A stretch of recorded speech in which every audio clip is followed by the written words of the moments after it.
इस lecture number 3 में आज हम प्रकाश वैद्युत उत्सर्जन के नियम पढ़ेंगे। तो आइए पढ़ते हैं प्रकाश वैद्युत उत्सर्जन के नियम।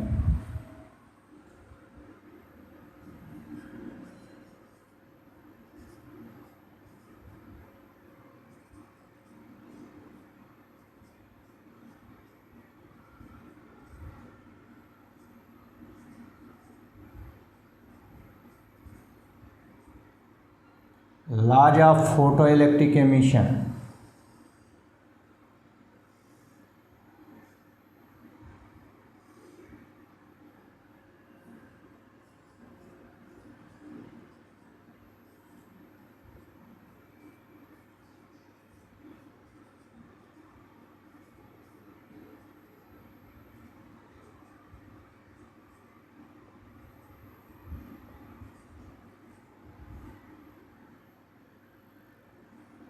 Laws of photoelectric emission. जैसा कि हम लोग प्रकाश वैद्युत प्रभाव अथवा प्रकाश वैद्युत उत्सर्जन संबंधी 5 नियम पढ़े हैं। आप याद कीजिए, आपका पहला नियम था कि प्रकाश इलेक्ट्रॉन उत्सर्जन की दर आपतित प्रकाश की तीव्रता के अनुक्रमानुपाती होती है। ये पहला नियम था। प्रकाश इलेक्ट्रॉन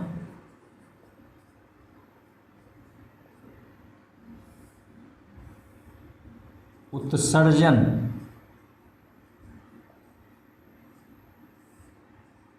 की दर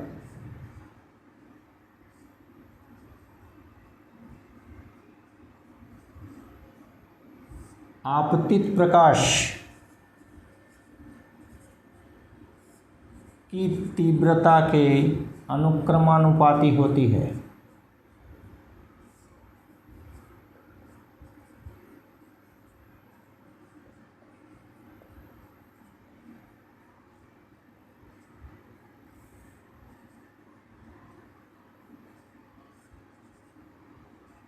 ये पहला नियम है। दूसरा नियम ध्यान दीजिए, उत्सर्जित प्रकाश इलेक्ट्रॉनों की अधिकतम गतिज ऊर्जा आपतित प्रकाश की तीव्रता पर निर्भर नहीं करती है। उत्सर्जित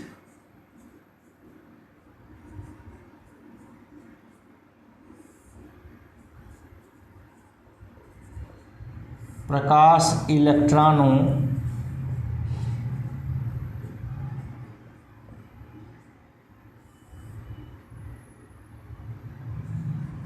की अधिकतम गतिज ऊर्जा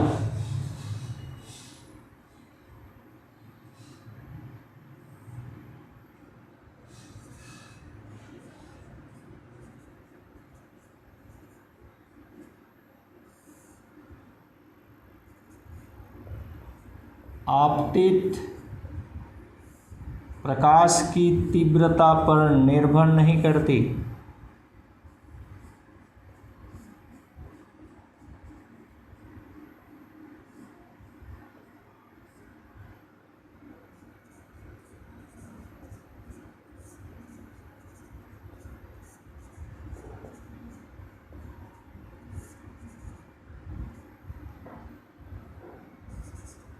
तीसरा नियम ध्यान दीजिए, आपको ध्यान होगा कि यदि आपतित प्रकाश की आवृत्ति देहली आवृत्ति से कम है तो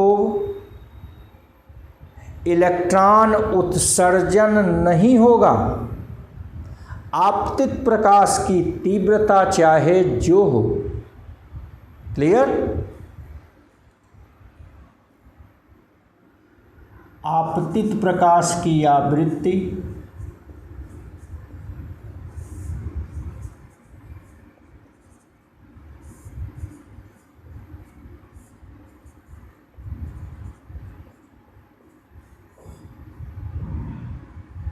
देहली आवृत्ति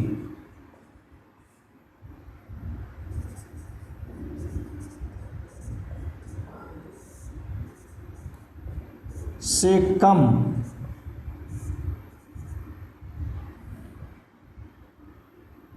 हो तो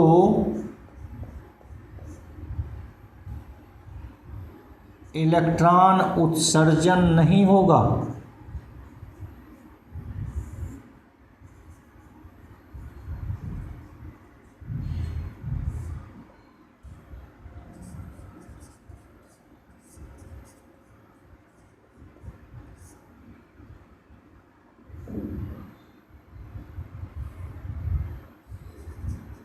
आपतित प्रकाश की तीव्रता चाहे जो हो,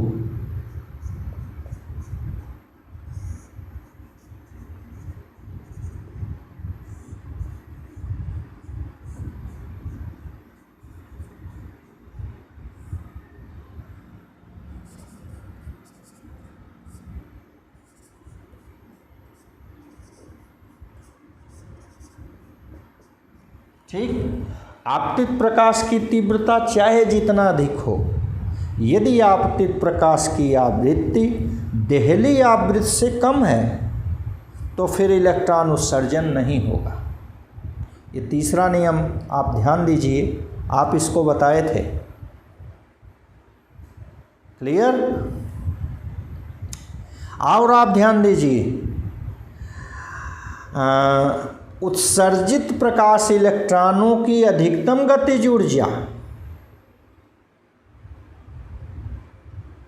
आवृत्ति के बढ़ने पर बढ़ती है। तीसरा नियम सही तो ये था,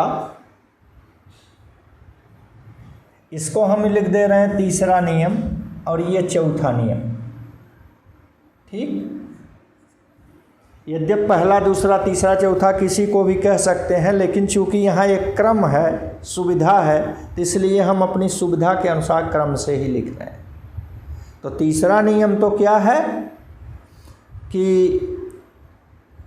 उत्सर्जित प्रकाश इलेक्ट्रॉनों की अधिकतम गतिज ऊर्जा आपतित प्रकाश की आवृत्ति बढ़ाने पर बढ़ती है।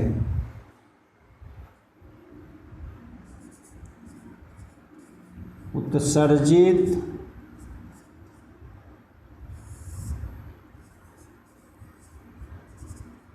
प्रकाश इलेक्ट्रॉनों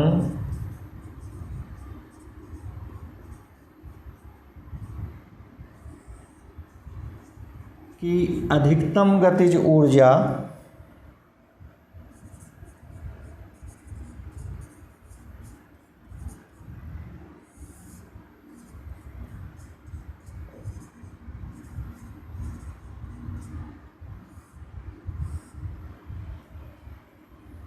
आपतित प्रकाश की आवृत्ति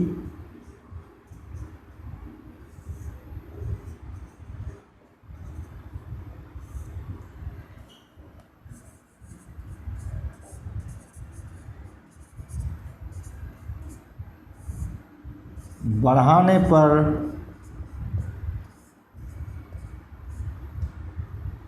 बढ़ती है।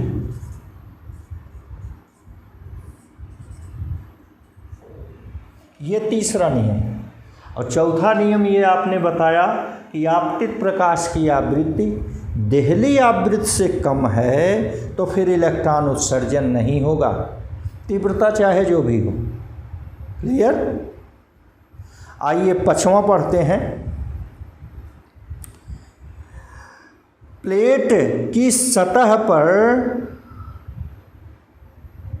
प्रकाश के गिरने तथा सतह से इलेक्ट्रॉन उत्सर्जन में समय पश्यता नहीं होती। मतलब ज्यों ही प्रकाश प्लेट पर गिरता है तुरंत इलेक्ट्रॉन उत्सर्जित होते हैं। पांचवा नियम है प्लेट की सतह पर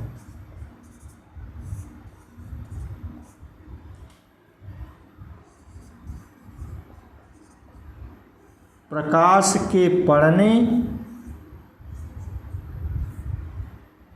व सतह से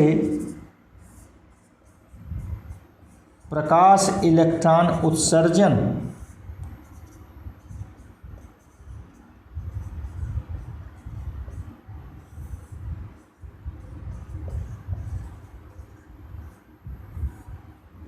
में समय पश्यता नहीं होती।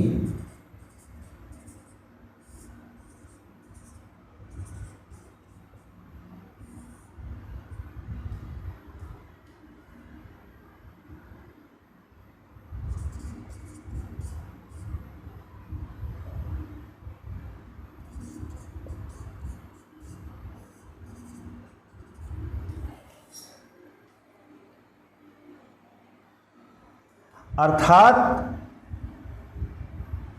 ज्यों ही सतह पर प्रकाश पड़ता है तुरंत सतह से प्रकाश इलेक्ट्रॉन उत्सर्जित होते हैं। ठीक, ये पांचवा नियम था। इस प्रकार ये प्रकाश वैद्युत प्रभाव अथवा प्रकाश वैद्युत उत्सर्जन के ये 5 नियम हैं। इसको हम लोग पहले पढ़ चुके थे, अब यहाँ हम लोगों ने इकट्ठा करके लिख लिया। ठीक, और ये आपको ध्यान रखना चाहिए, ये आपको बिल्कुल तैयार होना चाहिए। शुरुआत में ही हम लोग पढ़े थे कि प्रकाश वैद्युत प्रभाव की व्याख्या प्रकाश को तरंग रूप मानकर नहीं की जा सकती। आखिर इस प्रकाश के तरंग रूप की विफलता का कारण क्या है, अब ये पढ़ते हैं। प्रकाश के तरंग रूप की विफलता।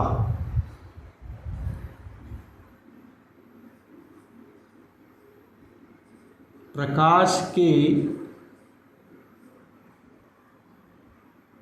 तरंग रूप की विफलता।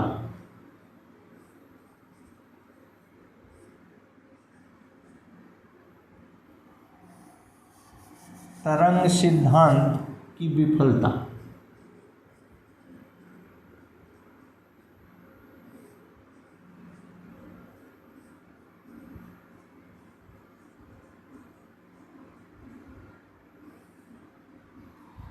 Failure of wave theory.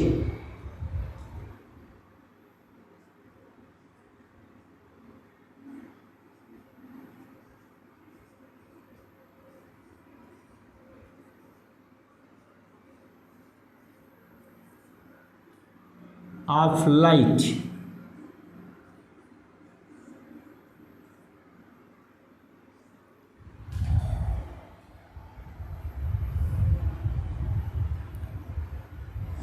जब प्रकाश तरंग रूप में संचरित होता है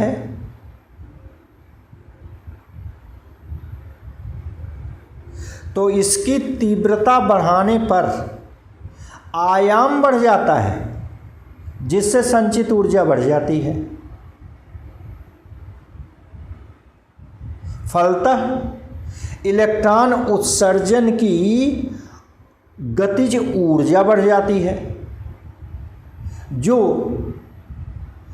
हमारे प्रायोगिक फल के विपरीत है।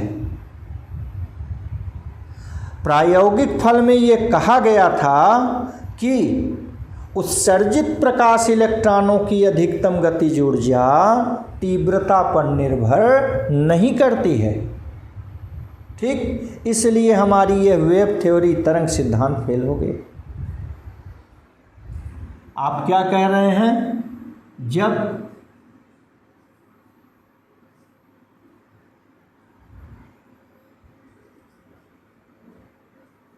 आपतित प्रकाश की तीव्रता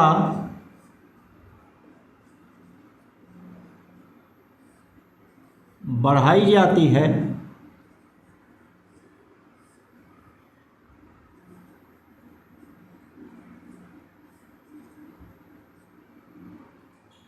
तो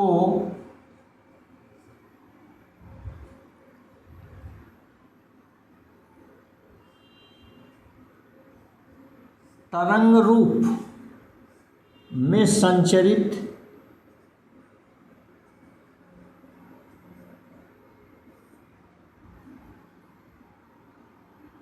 प्रकाश का आयाम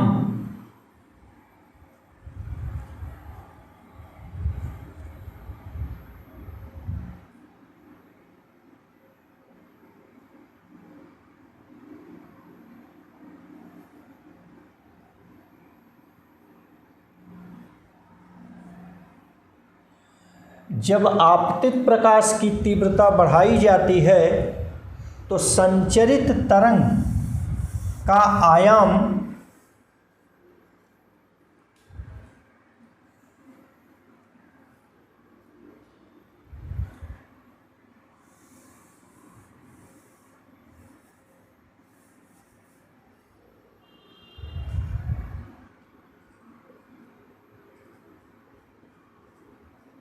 संचरित तरंग का आयाम बढ़ जाता है।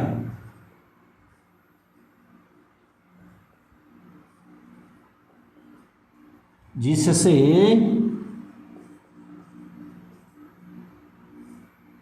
संचित ऊर्जा बढ़ जाती है।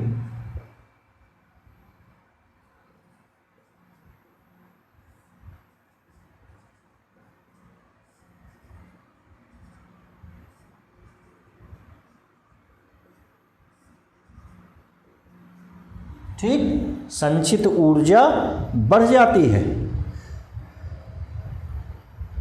फलतः उत्सर्जित प्रकाश इलेक्ट्रॉनों की गतिज ऊर्जा बढ़ जाती है। फलतः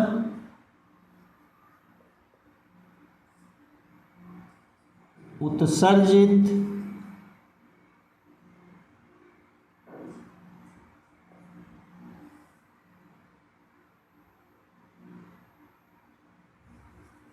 प्रकाश इलेक्ट्रॉनों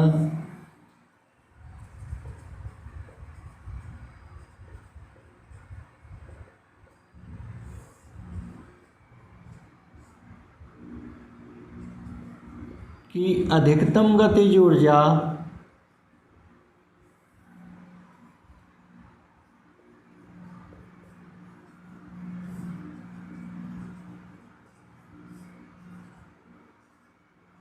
बढ़ जाती है।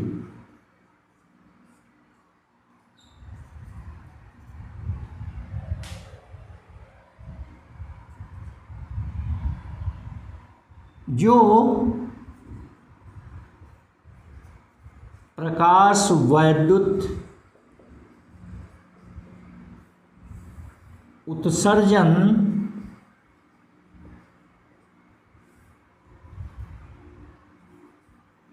के नियम 2 के विरुद्ध है।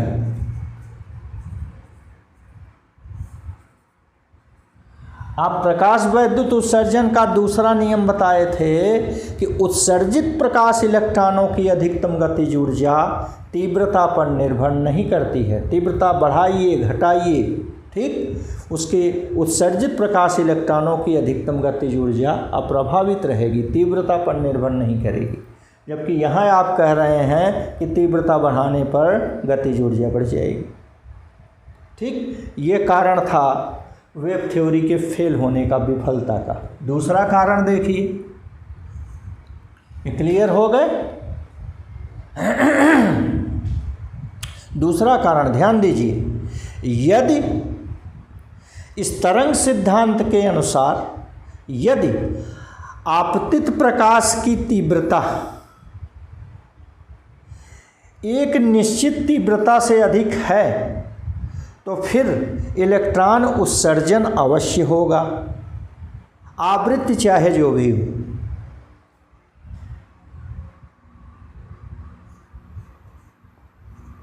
तरंग सिद्धांत के अनुसार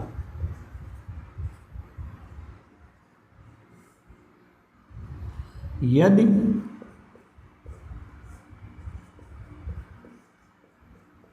आपतित प्रकाश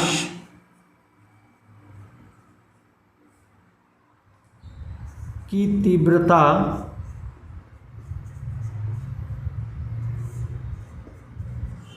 एक निश्चित तीव्रता से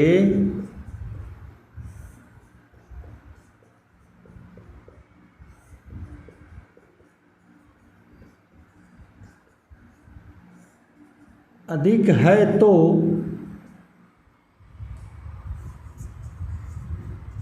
प्रकाश इलेक्ट्रॉन उत्सर्जन अवश्य होगा।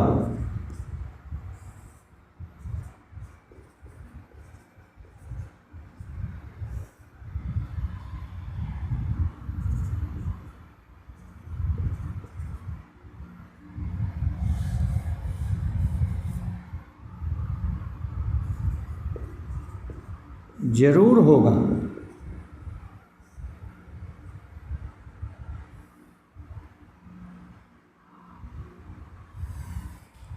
आपतित प्रकाश की आवृत्ति चाहे जो भी हो,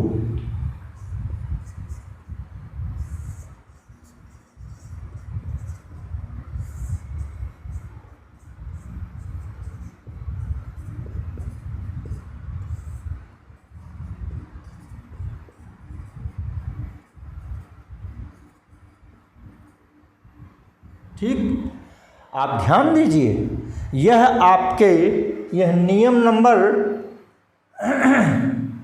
4, देखिए नियम नंबर 4 के विरुद्ध है। नियम नंबर 4 कहता है कि यदि आपतित प्रकाश की आवृत्ति देहली आवृत्ति से अधिक है, कम है, तो फिर इलेक्ट्रॉन उत्सर्जन नहीं होगा, तीव्रता चाहे जो भी हो।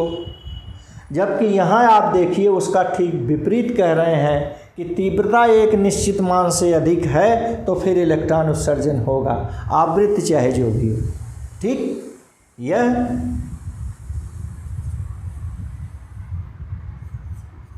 प्रकाश वैद्युत उत्सर्जन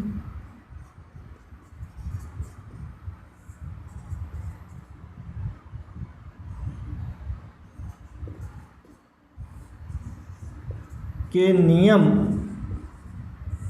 4 के विरुद्ध है। ठीक, ये दूसरा कारण है वेव थ्योरी, तरंग सिद्धांत के विफलता का। चलिए तीसरा कारण देखते हैं। ठीक, तीसरा कारण देखिए, जब धातु की प्लेट पर कोई फोटॉन पड़ता है तो यह अपनी संपूर्ण ऊर्जा सतह पर उपस्थित सभी इलेक्ट्रॉनों को दे देता है, जिसे इलेक्ट्रॉनों को उत्सर्जन के लिए आवश्यक ऊर्जा अवशोषित करने में कुछ समय लगता है। ठीक, जो कि प्रकाश वैद्युत उत्सर्जन के नियम 5 के विरुद्ध है। देखिए, जब फोटॉन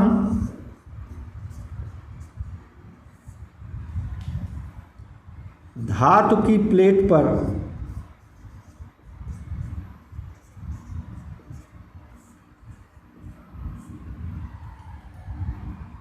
पड़ता है तो अपनी संपूर्ण ऊर्जा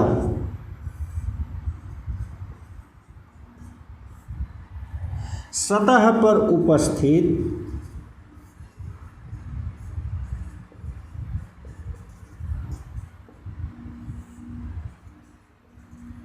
सभी इलेक्ट्रॉनों को दे देता है।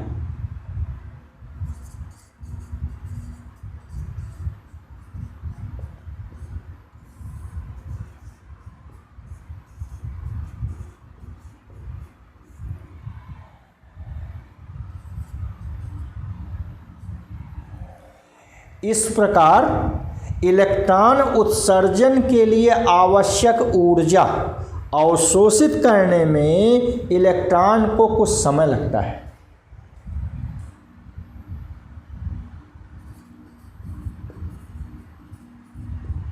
इलेक्ट्रॉन उत्सर्जन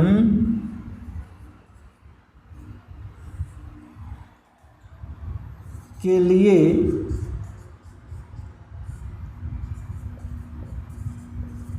आवश्यक ऊर्जा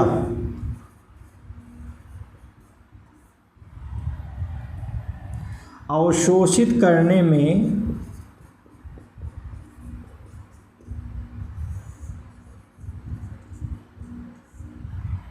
इलेक्ट्रॉन उत्सर्जन के लिए आवश्यक ऊर्जा अवशोषित करने में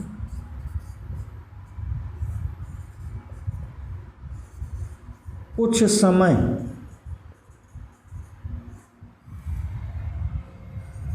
लगता है।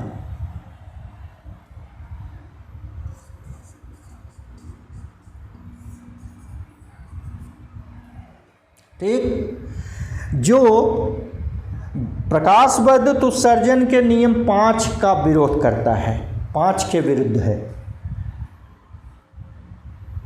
जो प्रकाश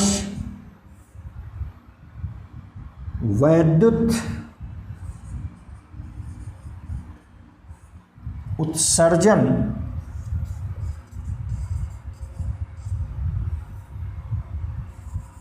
के नियम 5 के विरुद्ध है।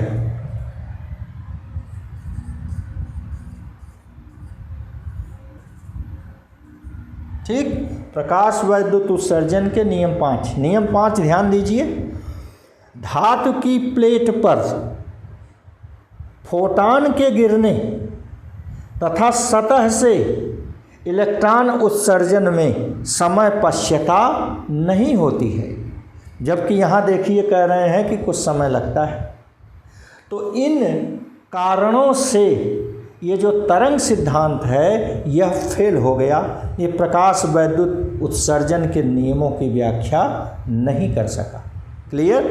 अब आइए आज की टॉपिक का जो सबसे ज़्यादा इम्पॉर्टेंट है, Einstein photo electric equation. Einstein का प्रकाश विद्युत समीकरण पढ़ते हैं। मोस्ट इम्पॉर्टेंट है आपके फिजिक्स के लिए, कंपटीशन के लिए, बोर्ड के लिए, सब जगह के लिए। तो आइए पढ़ते हैं Einstein photo electric equation. Einstein के प्रकाश विद्युत प्रभाव का समीकरण। आइंस्टीन का प्रकाश विद्युत समीकरण most important for you.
Einstein प्रकाश वैद्युत समीकरण।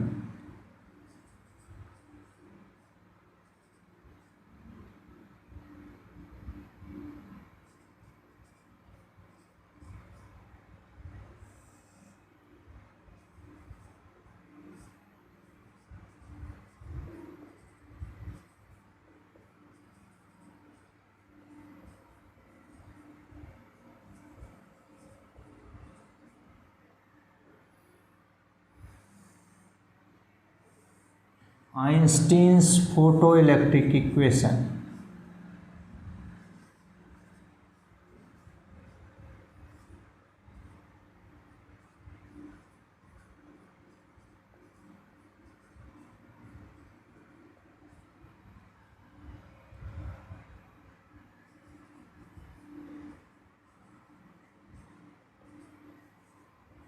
आइंस्टीन्स फोटोइलेक्ट्रिक इक्वेशन, आइंस्टीन का प्रकाश वैद्युत समीकरण।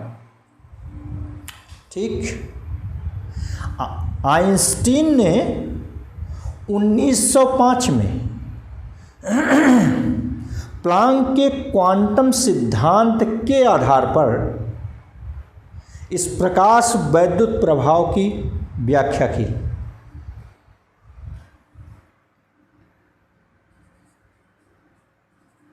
आइंस्टीन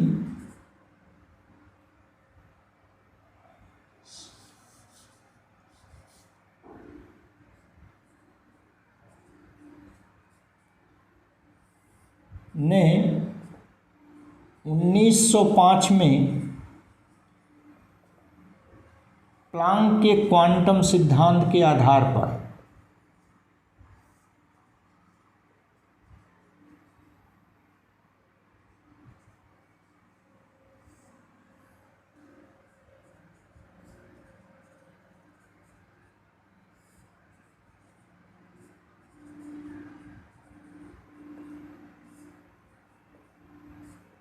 आइंस्टीन ने 1905 में प्लांक के क्वांटम सिद्धांत के आधार पर प्रकाश वैद्युत प्रभाव की व्याख्या की।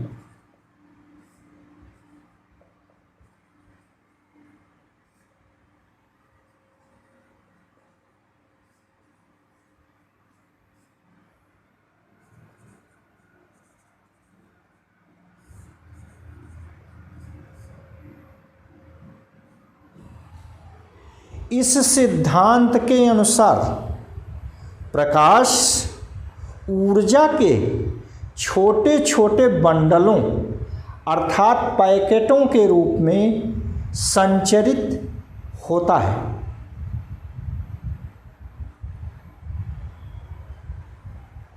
जिसे फोटॉन कहते हैं।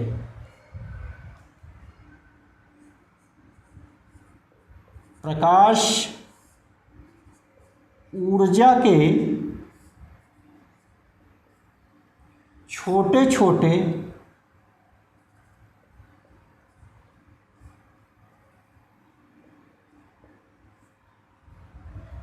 बंडलों अथवा पैकेटों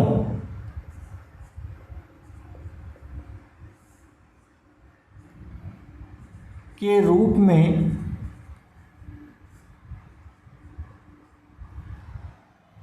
उत्सर्जित होकर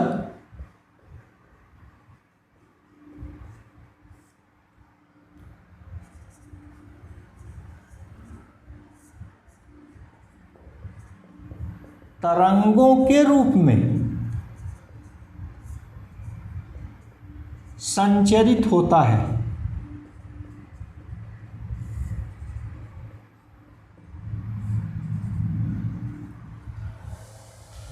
प्लांक के क्वांटम सिद्धांत के अनुसार प्रकाश ऊर्जा के छोटे छोटे बंडलों अथवा पैकेटों के रूप में उत्सर्जित होकर तरंगों के रूप में संचरित होता है। इसे फोटॉन कहते हैं।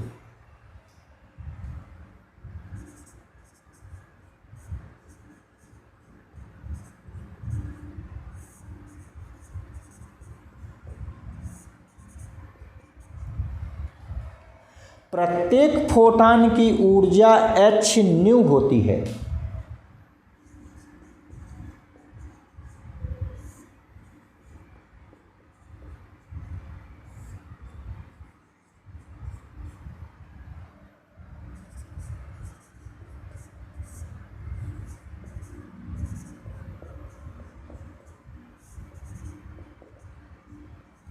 जहाँ h प्लांक नियतांक है,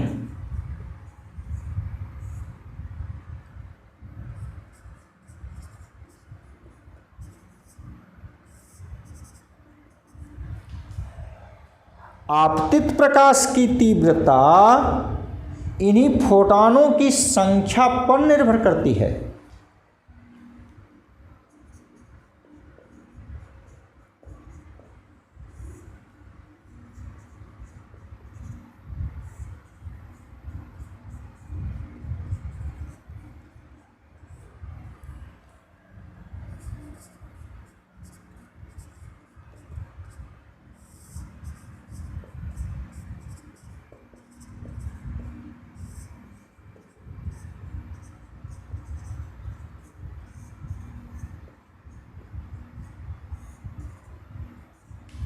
ठीक,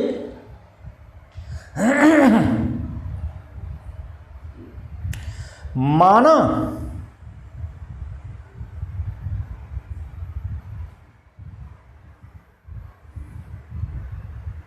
आपतित प्रकाश की आवृत्ति न्यू है तथा उत्सर्जित प्रकाश इलेक्ट्रॉनों के लिए आवश्यक न्यूनतम ऊर्जा W है।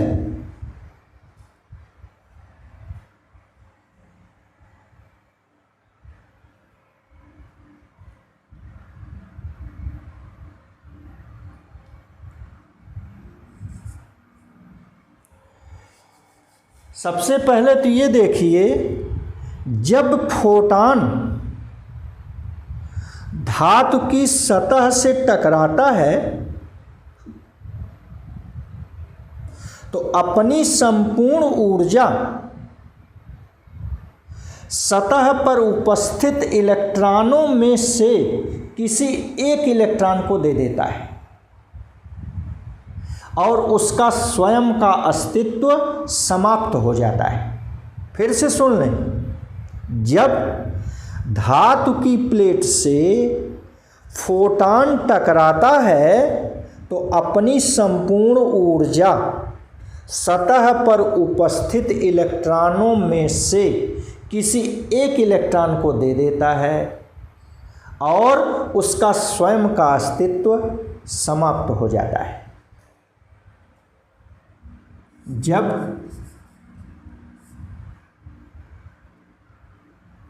कोई फोटॉन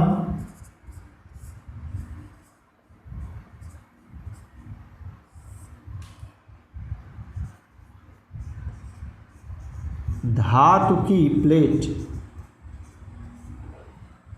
पर पड़ता है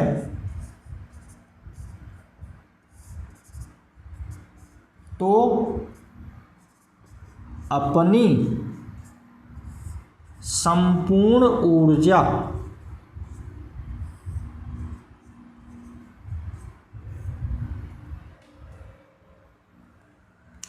सतह पर उपस्थित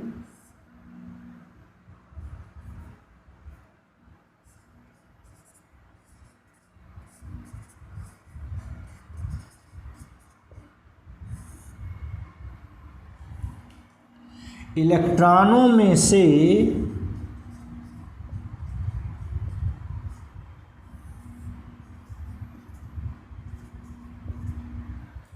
किसी एक इलेक्ट्रॉन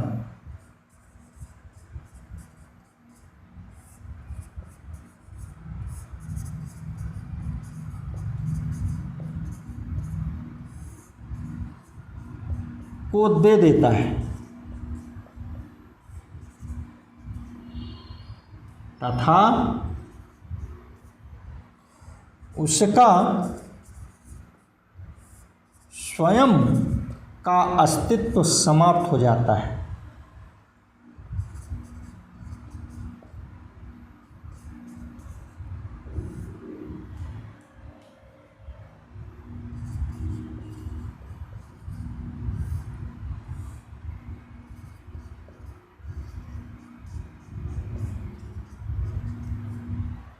ठीक, और इलेक्ट्रॉन ऊर्जा अवशोषित करके उत्सर्जित हो जाता है। इलेक्ट्रॉन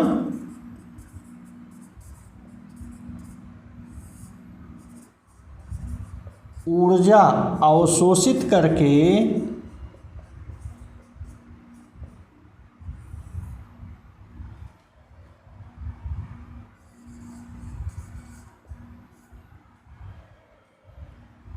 उत्सर्जित हो जाता है।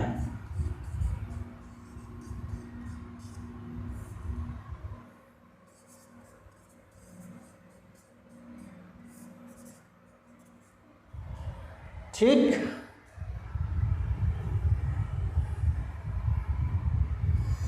इस अवशोषित ऊर्जा का कुछ भाग इलेक्ट्रॉन उत्सर्जन में व्यय होता है, जिसे हम कार्यफलन कहते हैं, तथा शेष ऊर्जा उत्सर्जित इलेक्ट्रॉन को गतिज ऊर्जा के रूप में मिल जाती है।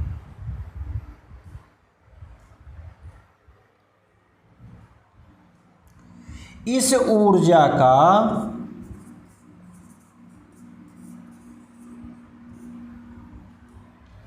कुछ भाग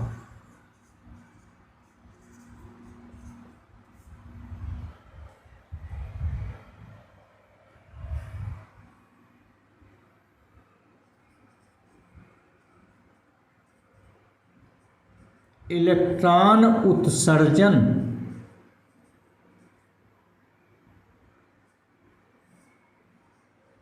में व्यय हो जाता है।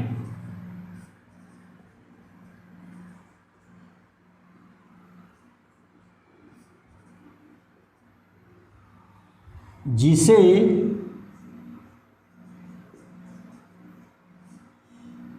धातु का कार्यफलन कहते हैं।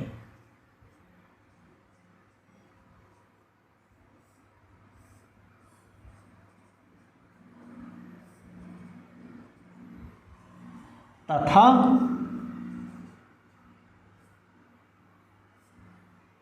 शेष ऊर्जा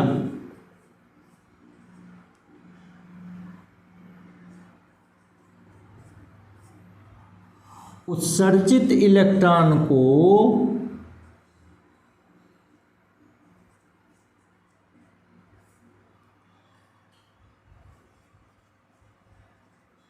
प्रकाश इलेक्ट्रॉन को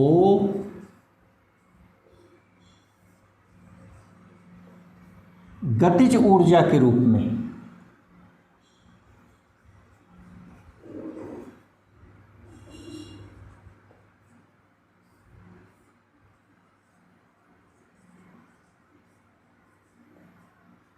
मिल जाता है।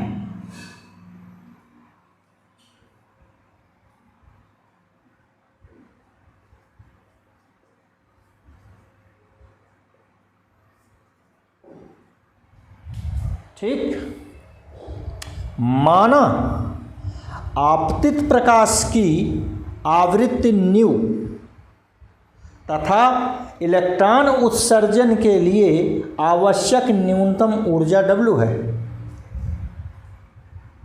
माना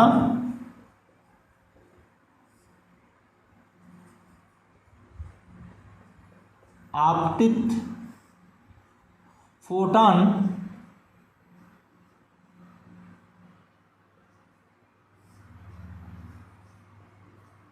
की आवृत्ति न्यू व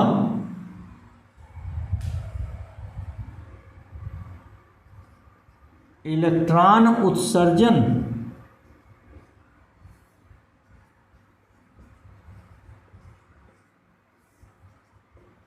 हेतु आवश्यक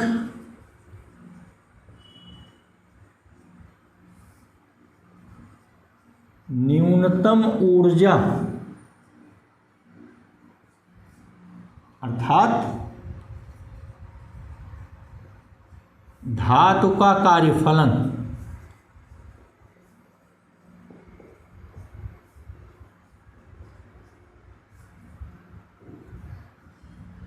W है। अतः ठीक, अब आप देखिए फोटान की ऊर्जा एचन्यू ये है, यह एचन्यू ऊर्जा का कुछ भाग तो इलेक्ट्रॉन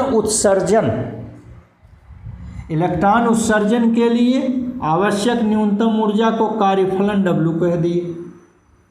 इतनी ऊर्जा तो खर्च हो गई, शेष ऊर्जा उसकी महत्तम गतिज ऊर्जा E के,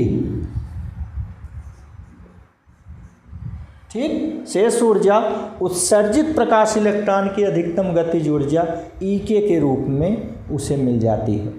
तो एचन्यू इक्वल E के minus W, sorry h nu equal E के प्लस W।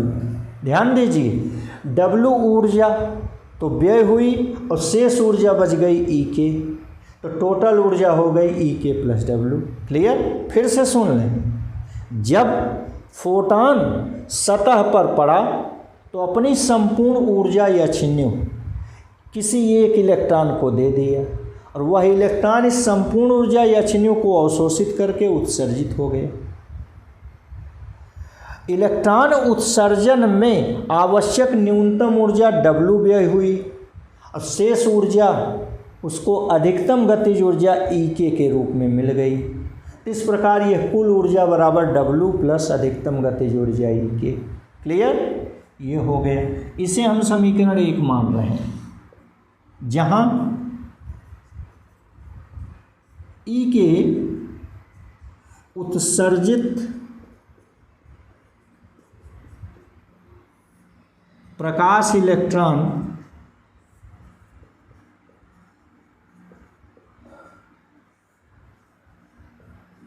की अधिकतम गतिज ऊर्जा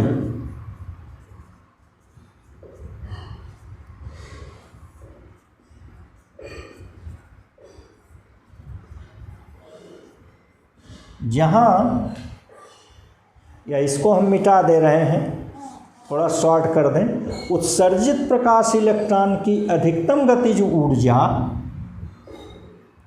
E के equal half mv max square. गतिज ऊर्जा का सूत्र हाफ mv स्क्वायर, तो उसी से हो गया हाफ mv मैक्स स्क्वायर। यह समीकरण 2, जहाँ v मैक्स उत्सर्जित प्रकाश इलेक्ट्रॉन का अधिकतम वेग है, जहाँ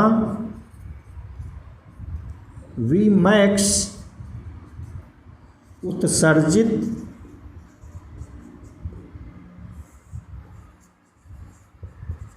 प्रकाश इलेक्ट्रॉन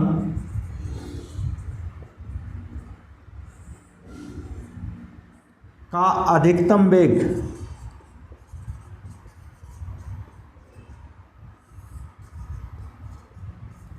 है। ठीक, पुनः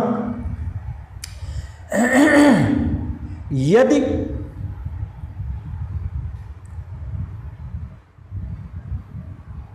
देहली आवृत्ति न्यू जीरो हो,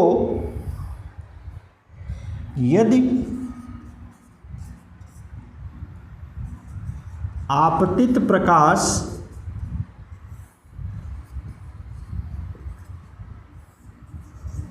की देहली आवृत्ति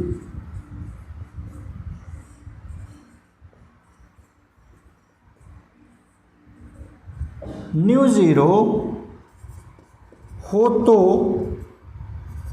इलेक्ट्रॉन उत्सर्जन हेतु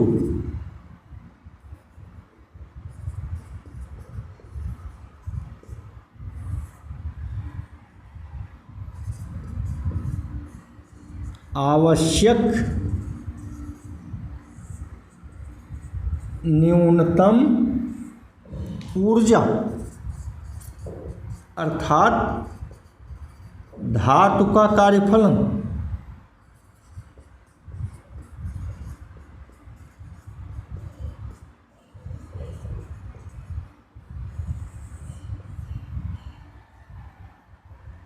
W equal h mu zero.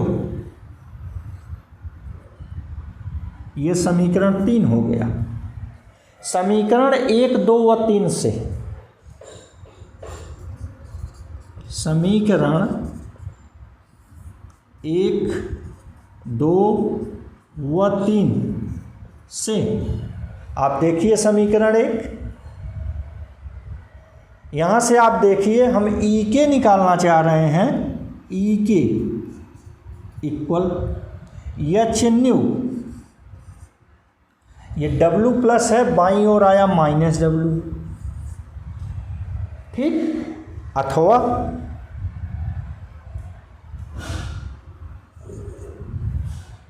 ई के की जगह half m v max square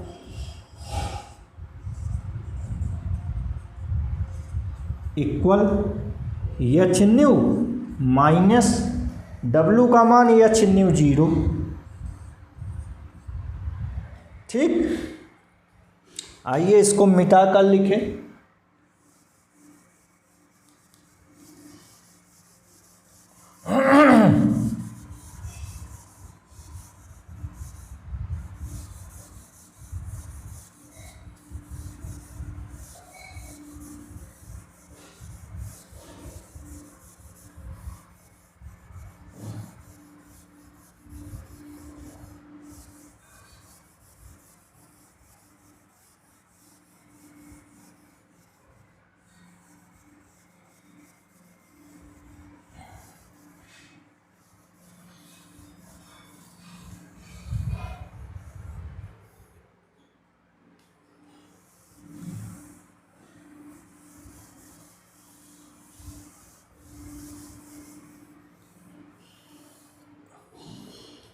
अथवा half m v max square equal, देखिए एच दोनों में कॉमन है, अंदर बचा न्यू माइनस न्यू जीरो। यही आइंस्टीन का प्रकाश वैद्युत समीकरण है। ये समीकरण 4 हो गए। यही आइंस्टीन का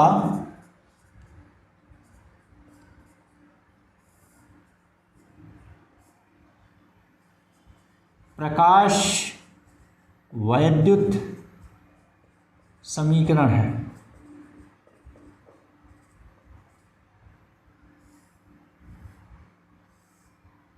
ठीक, आइंस्टीन्स फोटो इलेक्ट्रिक इक्वेशन यही है। अब इस समीकरण से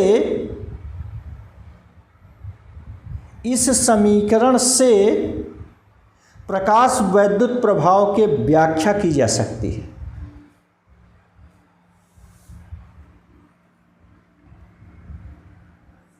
प्रकाश वैद्युत प्रभाव की व्याख्या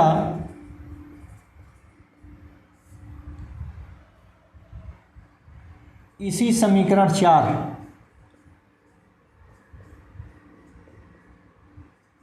से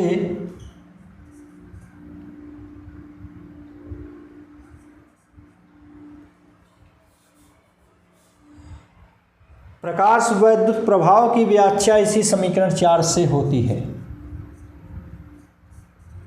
अब कैसे होती है आप देख लीजिए।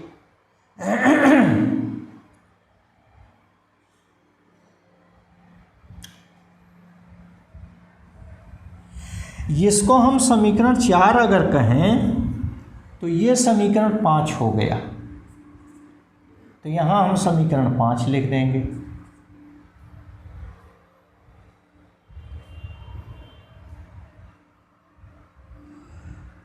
चूँकि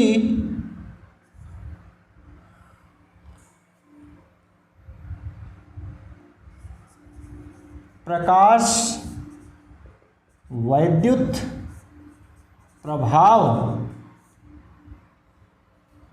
के प्रायोगिक फल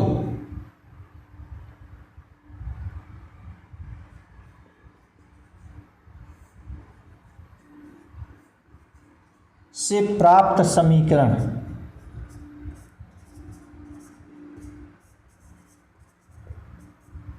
आप याद कीजिए, वो समीकरण हमको मिला था ई के equal a nu minus b. ये समीकरण यहाँ हम इसको 6 मान ले रहे हैं।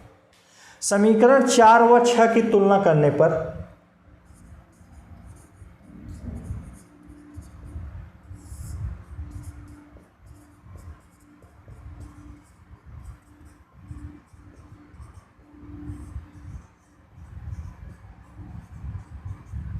देखिए, तुलना कीजिए।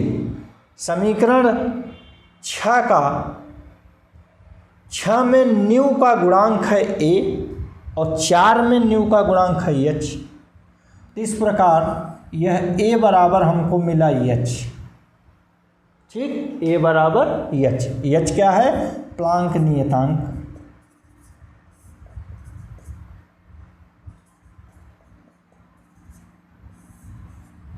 वह देखिए, 4 में कार्य फलन W और 6 में ये B, तो B बराबर हमको मिला W। W मतलब कार्य फलन, धातु का कार्य फलन।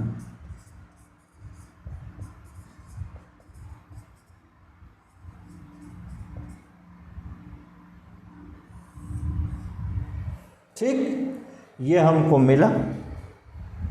तुलना जब हमने किया तो यहाँ ये ए सार्वत्रिक नियतांक एच, जिसको हम प्लांक नियतांक कहते हैं, यह जब हम न्यू आवृत्ति और महत्तम गतिज ऊर्जा ई के बीच ग्राफ खींचते हैं तो ये सरल रेखा का ढाल हमको मिलता है।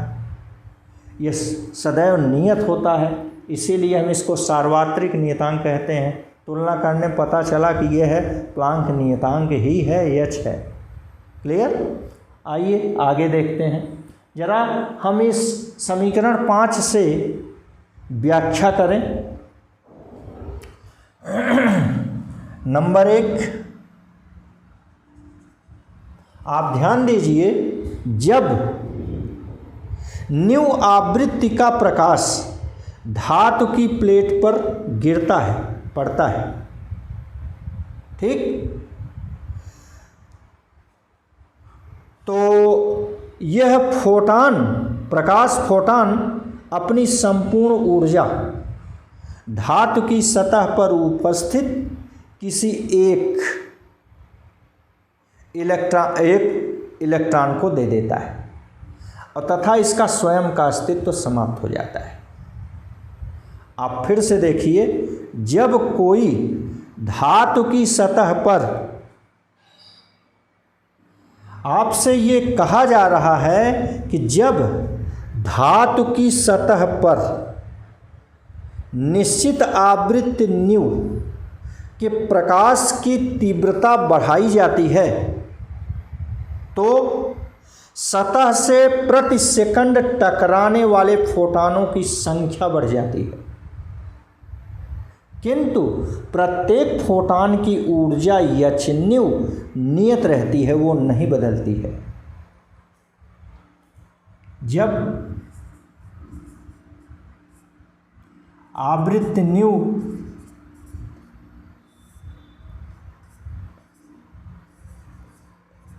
के प्रकाश, आपतित प्रकाश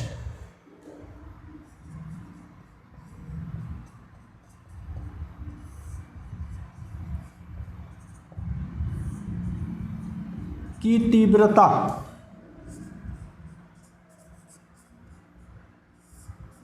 बढ़ाई जाती है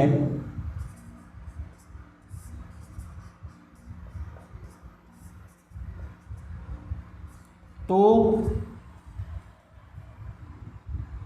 सतह पर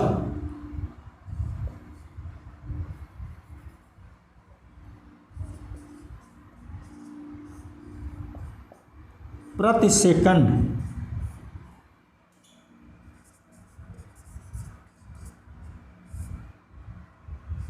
गिरने वाले फोटॉनों की संख्या बढ़ती है।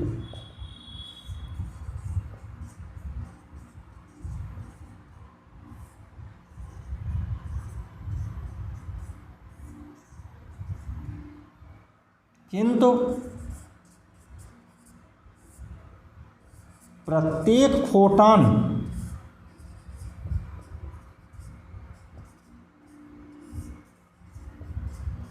की ऊर्जा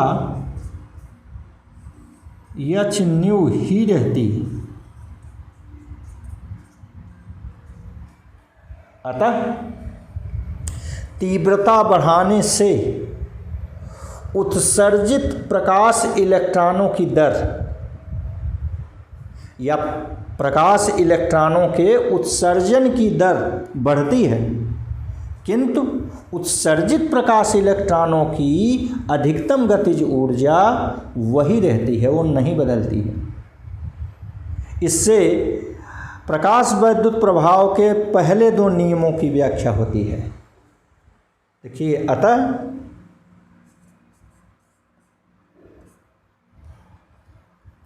तीव्रता बढ़ाने से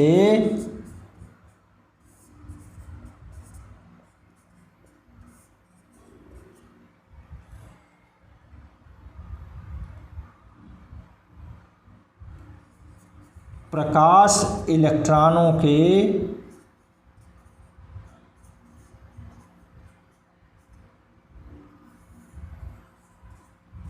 उत्सर्जन की दर बढ़ जाती है।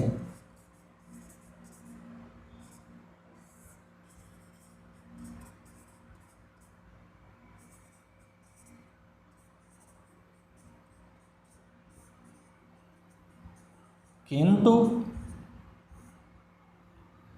उत्सर्जित प्रकाश इलेक्ट्रॉन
उत्सर्जित प्रकाश इलेक्ट्रॉन की अधिकतम गतिज ऊर्जा उत्सर्जित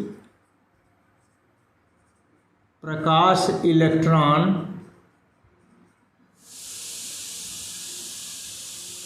की अधिकतम गतिज ऊर्जा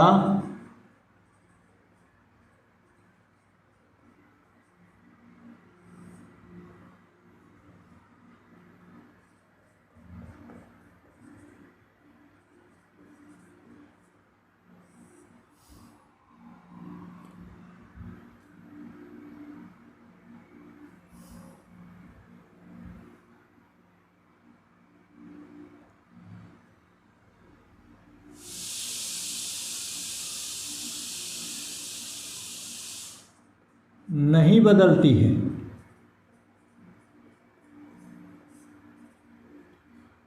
ठीक, इससे प्रकाश वैद्युत प्रभाव के प्रथम दो नियमों की व्याख्या हो जाती है। इससे प्रकाश वैद्युत प्रभाव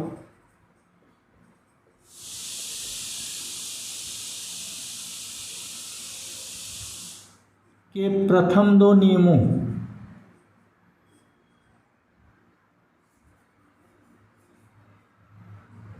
नियम 1 व 2 की व्याख्या हो जाती है। आप याद कीजिए, नियम नंबर 1, प्रकाश इलेक्ट्रॉन के उत्सर्जन की दर तीव्रता के बढ़ने पर बढ़ती है, अर्थात तीव्रता के अनुक्रमानुपाती होती है। नियम 1 था। नियम 2 था कि उत्सर्जित प्रकाश इलेक्ट्रॉनों की अधिकतम गतिज ऊर्जा तीव्रता पर निर्भर नहीं करती है। इस प्रकार इससे इन 2 नियमों की व्याख्या हो गई। आइए तीसरा देखते हैं नियम।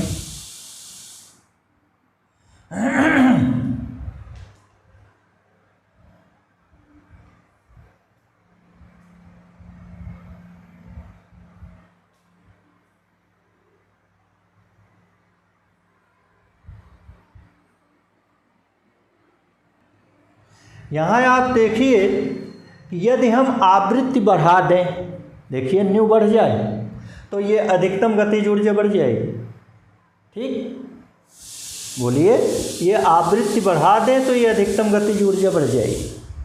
अर्थात आपतित प्रकाश इलेक्ट्रॉनों की आवृत्ति बढ़ाने पर उत्सर्जित प्रकाश इलेक्ट्रॉनों की अधिकतम गतिज ऊर्जा बढ़ जाती है। ये नियम 3 था, याद कीजिए। आपतित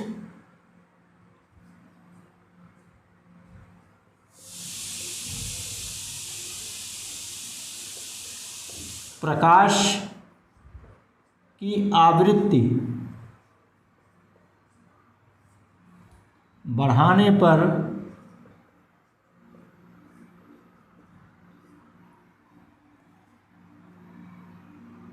उत्सर्जित प्रकाश इलेक्ट्रॉनों की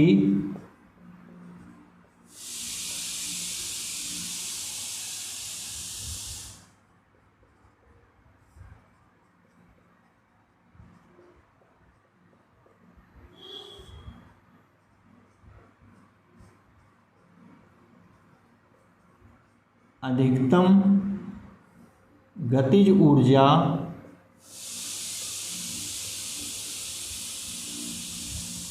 बढ़ जाती है।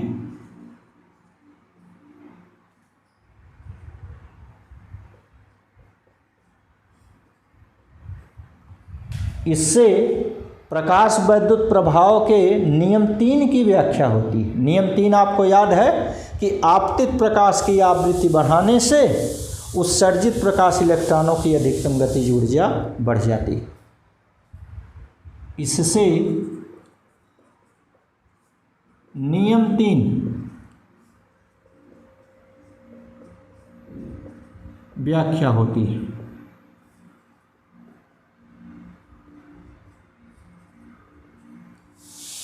और आगे देखिए, यदि आपतित प्रकाश की आवृत्ति न्यू,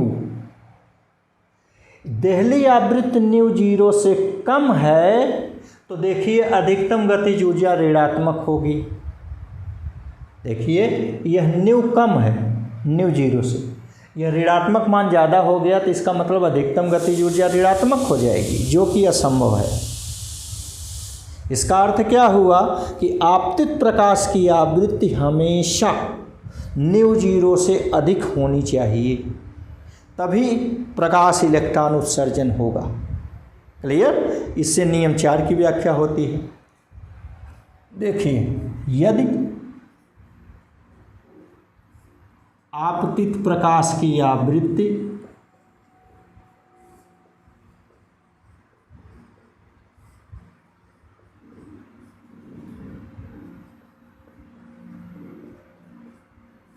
न्यू,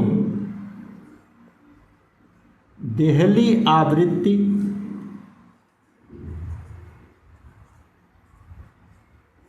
न्यू 0 से कम है, तो उत्सर्जित प्रकाश इलेक्ट्रॉन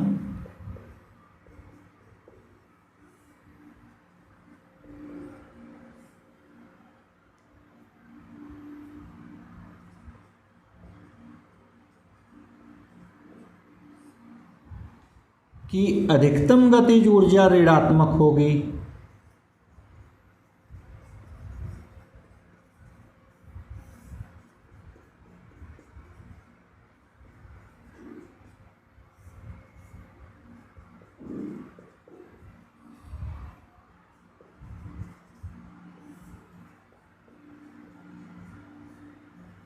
जो कि असंभव है।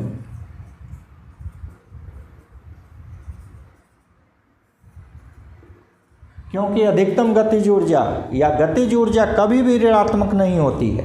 ठीक, इसका अर्थ क्या हुआ कि आपतित प्रकाश की आवृत्ति सदैव देहली आवृत्ति से अधिक होनी चाहिए ना। इसका अर्थ तो यही हुआ कि अगर आपतित प्रकाश की आवृत्ति देहली आवृत्ति से कम है तो इलेक्ट्रॉन उत्सर्जन नहीं होगा। अतः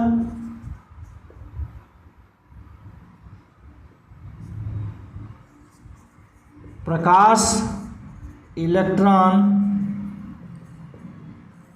उत्सर्जन ही नहीं होगा।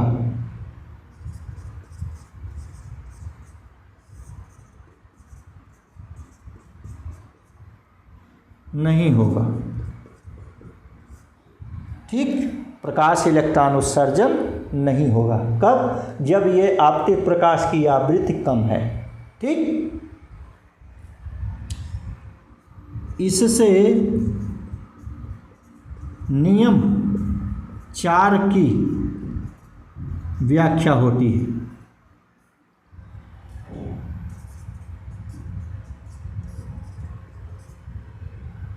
ठीक, आइए आगे 5वें नियम के बारे में बात करें। जब कोई फोटॉन धातु की प्लेट पर गिरता है, अपनी संपूर्ण ऊर्जा सतह पर उपस्थित किसी एक इलेक्ट्रॉन को दे देता है और उसका स्वयं का अस्तित्व समाप्त हो जाता है और वह इलेक्ट्रॉन तुरंत ऊर्जा अवशोषित करके उत्सर्जित हो जाता है। इस प्रकार प्रकाश के पड़ने और इलेक्ट्रॉन उत्सर्जन में समय पश्चता नहीं होती है। यह नियम 5 की पुष्टि करता है। जब कोई एक फोटॉन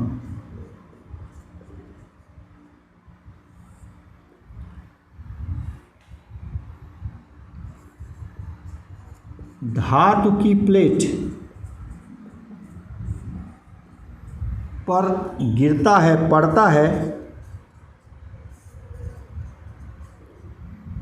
तो अपनी संपूर्ण ऊर्जा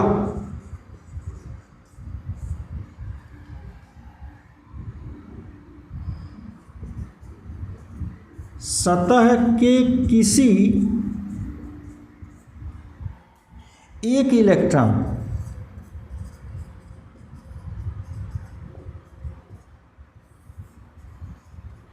को तुरंत दे देता है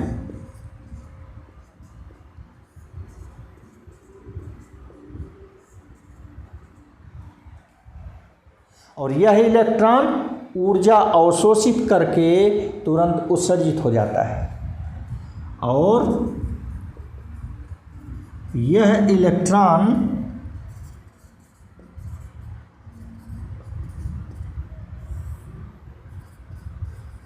ऊर्जा अवशोषित कर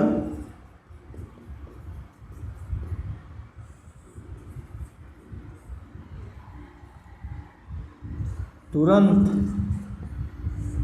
उत्सर्जित हो जाता है।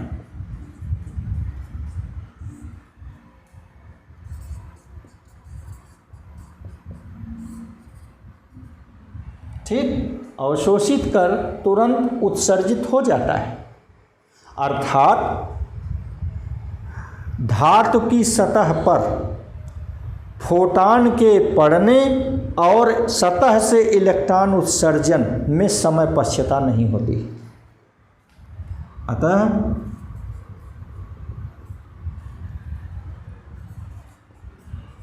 धातु की प्लेट पर फोटॉन के पड़ने व सतह से प्रकाश इलेक्ट्रॉन उत्सर्जन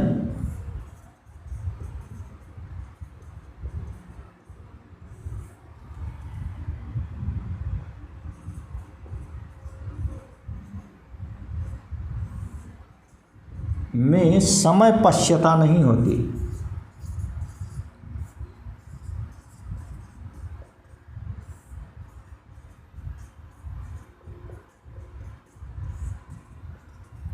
इससे नियम 5 की व्याख्या होती है। नियम 5 आप देख लीजिएगा, यही है।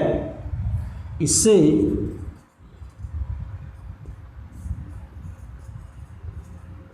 नियम 5 की पुष्टि होती है।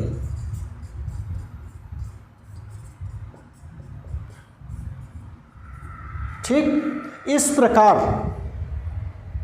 आइंस्टीन ने प्रकाश वैद्युत प्रभाव के सभी नियमों की सफलतापूर्वक व्याख्या किया। इस प्रकार सभी नियमों की व्याख्या हो जाती है, पुष्टि हो जाती है।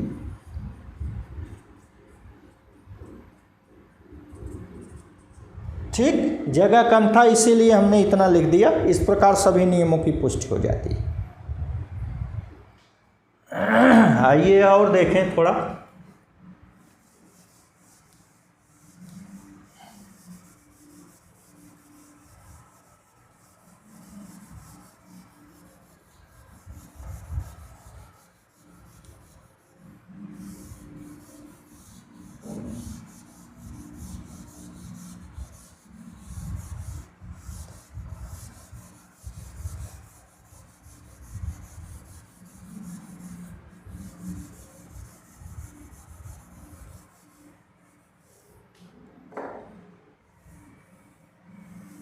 इस प्रकार आइंस्टीन ने अपने प्रकाश वैद्युत समीकरण से प्रकाश वैद्युत प्रभाव के सभी नियमों की व्याख्या सफलतापूर्वक की है। इस प्रकार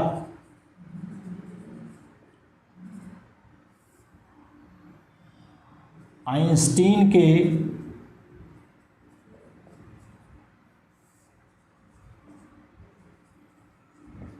प्रकाश वैद्युत समीकरण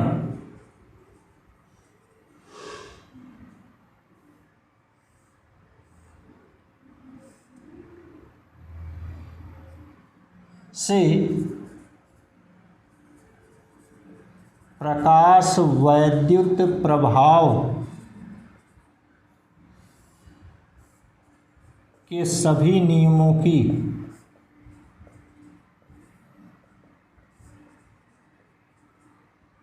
व्याख्या सफलतापूर्वक हो गई।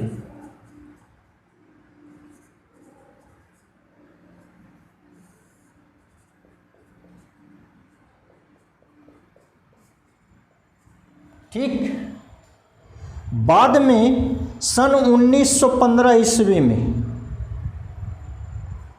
मिल्टन ने इस नियम की पुष्टि प्रायोगिक आधार पर किया। बाद में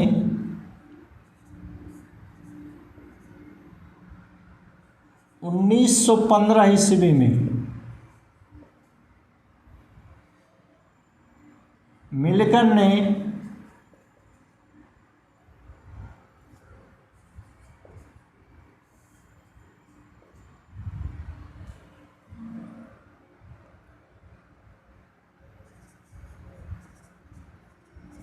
आइंस्टीन के नियम की पुष्टि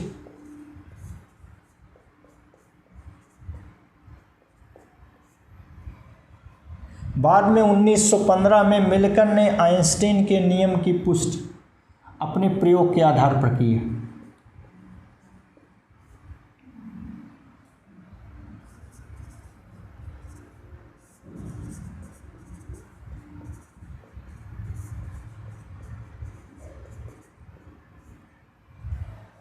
ठीक, इस प्रकाश वैद्युत प्रभाव की सफलतापूर्वक व्याख्या के लिए आइंस्टीन को 1921 में नोबेल पुरस्कार दिया गया।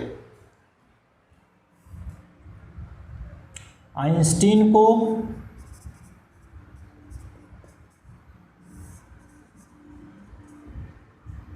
1921 में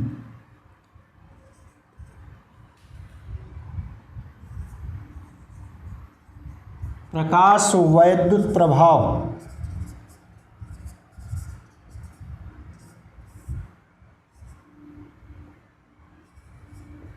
की व्याख्या के लिए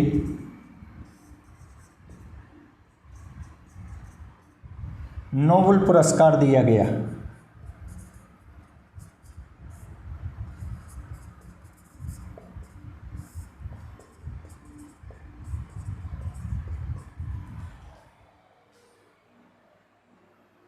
ठीक, ये प्रकाश वैद्युत प्रभाव की खोज के लिए इन्हें नोबेल पुरस्कार दिया गया। ध्यान दीजिए, आइंस्टीन के अनुसार एक फोटॉन एक इलेक्ट्रॉन का उत्सर्जन करता है। इसका यह अर्थ नहीं है कि जितने फोटॉन आपतित होते हैं उतने ही इलेक्ट्रॉन उत्सर्जित होते हैं। उदाहरण के लिए मान लीजिए, मानने को कह रहे हैं कि 100 फोटॉन आपतित हुआ तो 1 सेकंड में 100 इलेक्ट्रॉन उत्सर्जित हो जाएंगे। ऐसा नहीं है। दरअसल फोटॉन इलेक्ट्रॉन उत्सर्जन के अलावा अन्य क्रियाकलाप में भी भाग लेते हैं। इसीलिए इलेक्ट्रॉन उत्सर्जन और आपतित फोटॉन का अनुपात बहुत कम होता है, 1 से कम होता है। हमने आपसे कहा कि आइंस्टीन के अनुसार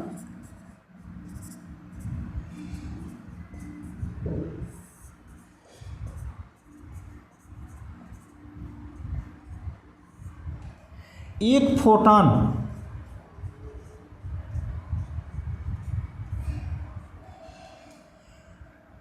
सदैव एक इलेक्ट्रॉन का उत्सर्जन करता है।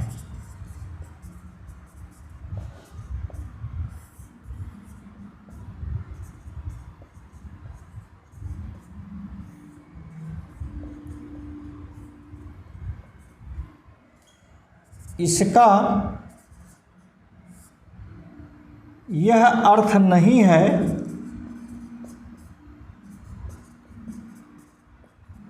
कि सभी आपतित फोटॉन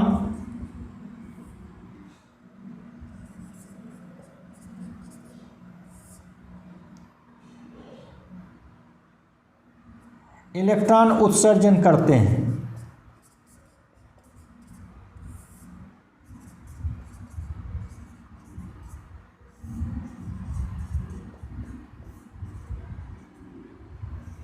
क्योंकि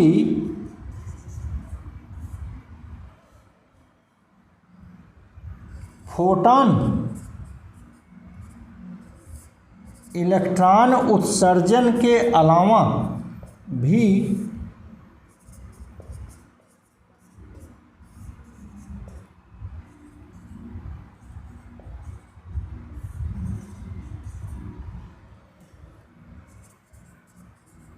अन्य क्रियाकलापों में भाग लेता है।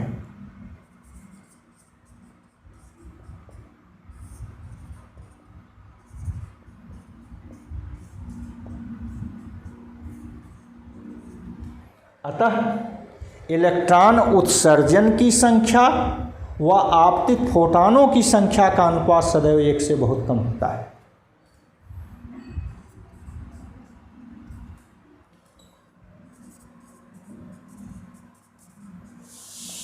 इलेक्ट्रॉन उत्सर्जन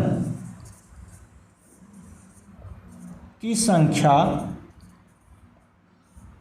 व आपतित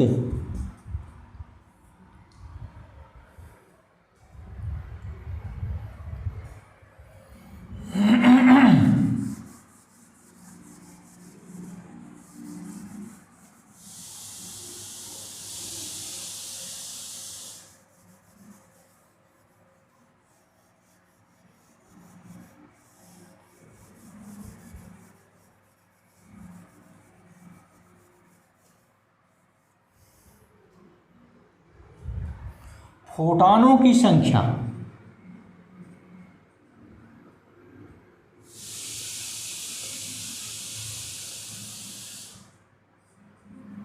का अनुपात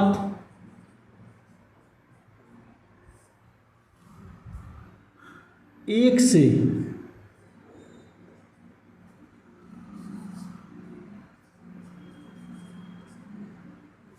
बहुत कम होता है।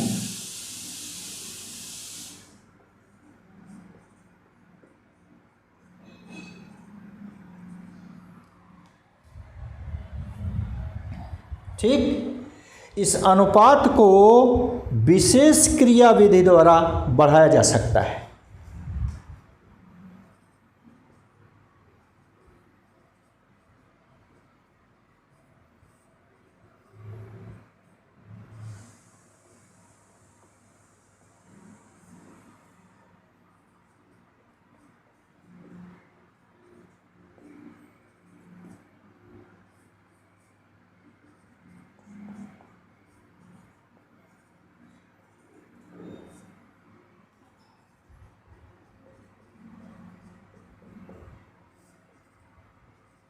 जैसे धातु की सतह पर लेप लगाकर, ठीक, उत्सर्जित प्रकाश इलेक्ट्रॉनों की संख्या बढ़ाई जा सकती है, जिससे ये अनुपात बढ़ जाएगा।